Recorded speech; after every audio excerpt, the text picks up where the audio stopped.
George lives in the quaint little village of Vermilion. The neighboring tribe, Emerald, has been attacking the tribe for generations. George's family never did anything for as long as the attacks kept going on. George thought they had put up with it for quite enough. As part of his growth into becoming a king, he was sent to the neighboring tribe to stop the attacks. George is quite different from his father, 4 foot and a very calm, collected ruler. George was at least 6 feet tall and was all muscle. Everyone in the town was terrified of not doing what he wanted, so he was an extremely arrogant and overconfident person. Although George did not believe in what the generations before him had, he had no interest in becoming king. George loved goofing off and hanging with his friends. One day, however, he ran into Eugene. Eugene was a longtime shopkeeper and worker who had grown up and lived in the town for as long as George could remember. The shopkeeper called him aside from his friends. He said, "George, I found out that you did not want to become king. I will be the first to tell you that journey is majorly important. Your father will not last forever, and there will need to be an appropriate king to take over." The shopkeeper provides the information, supplies, and sends George on his way.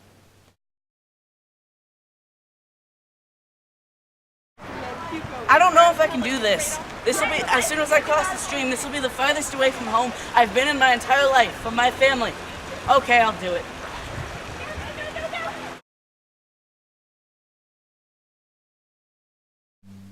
Young George had just crossed into the hostile neighboring tribe, Emerald.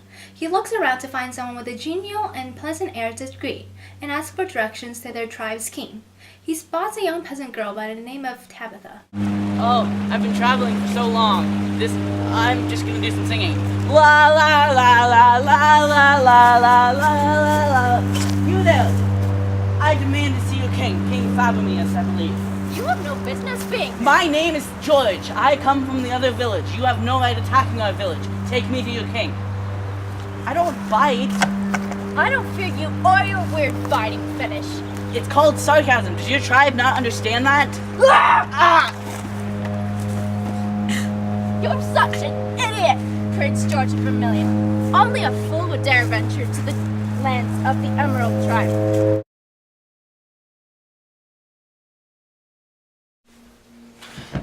Where am I?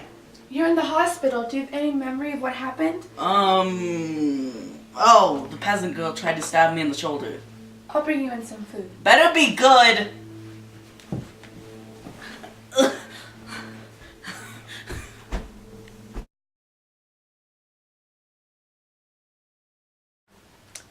George did not want to stay in this containment any longer, and got out with his raw wound wrapped in gauze and quickly shuffled out of the hospital. George observed all the regular peasants walking around, including women. I've been in the Emerald Village for far too long. This village is despicable. All the women walking without men by their sides, just disgraceful. Good sir, do you need any help? You look like you're lost. You're wandering around aimlessly. My house is open to you if you need anything. I don't need your help, peasant. Go back to your children, vile and non-working. George, where are you going? You can't just run off like that. You're sick. You have to go back to the hospital. I have work to do. I have to go. Well, at least stay in town for a few days. I can't have my patients wandering off like that. I guess that is dangerous. Okay. Well, I'm going to send a few caretakers to your home, all right? Okay.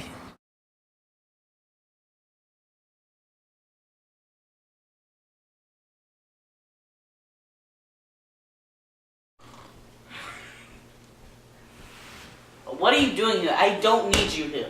We can't leave. We've been ordered here to help you. Jeez! Seriously? George, I know you're new to the village, and while I need you to get better, I also want you to have some fun. Would you like to come to the party tomorrow evening? I will not accept your village's peace offering.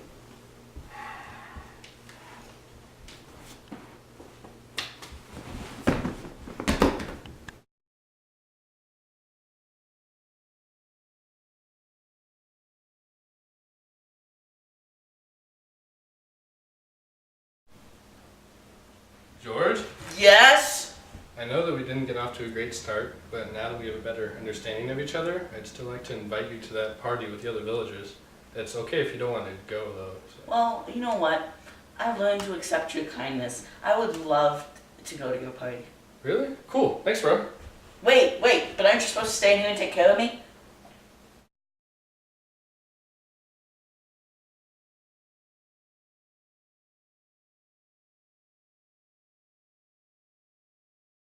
Knock, knock. Oh, Tabitha's here. Hello, George. I heard from the caretakers that you're leaving the village today. Yeah, why do you care? Well, I just wanted to apologize for stabbing you. I know it was really rash. I am healing well, thank you very much. I'm glad. You know, maybe, just maybe, I can squeeze in a few more days and stay here. Oh, really? That's great. There are tons of festivities going on at the marketplace. That's true, we could have a great time together.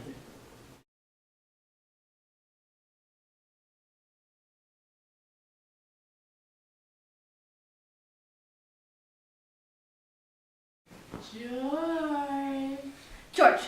George, wake up! Ah! Guys, Athena! It is me, Athena, goddess of wisdom and victory. Do you recall why you were sent on this journey? Yes, it was to keep the neighboring village from attacking us. Well, words have no meaning if there is no action behind them. You are not Particularly. focusing on your journey. You need to refocus. Okay.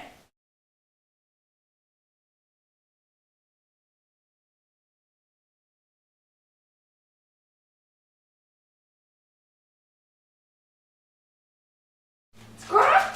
Squawk! Squawk! Squawk! Squawk! A letter, I wonder who it's from. From Eugene. George, there are riots in the village. Protesters from the Emerald Tribe are coming here with pitchforks, axes, and torches. Some of the homes here have been torn to pieces because the rioters will not rest. You must do something. This is up to you. You are the only member from our tribe who has connections with the Emeralds. You know what to do, or you better. Oh no, this is horrible. I know what I must do.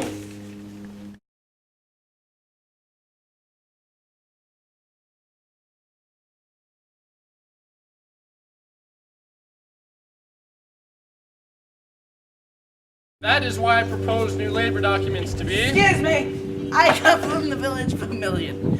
Your people have been horrendously invading and being horribly rude out of jealousy.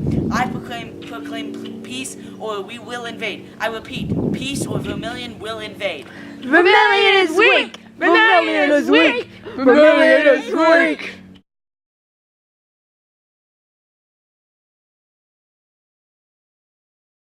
Maybe I can stay in the village for a few more days, talk to the village leader about a peace offering.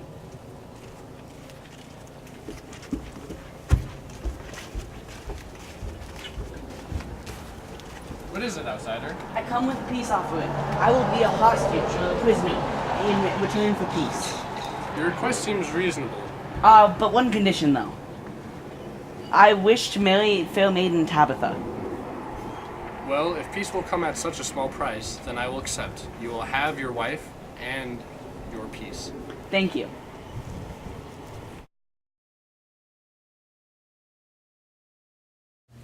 A few days later, George is married to Tabitha, and they are given a small hut to share. Tabitha is not Particularly. pleased about not having been asked whether she wanted to. George, where are you, boy? I'm right here. What are you doing here, Eugene? I've come to take you home. My home is here now, and I'm a prisoner of the village leader. I could not go even if you made me. I've talked to the leader of the village. He said that he will let you go under the terms that we trade goods. I still will not go. I'll let you take him by force if I can come too. It does not need to come to that. If it does, I will just do as you say.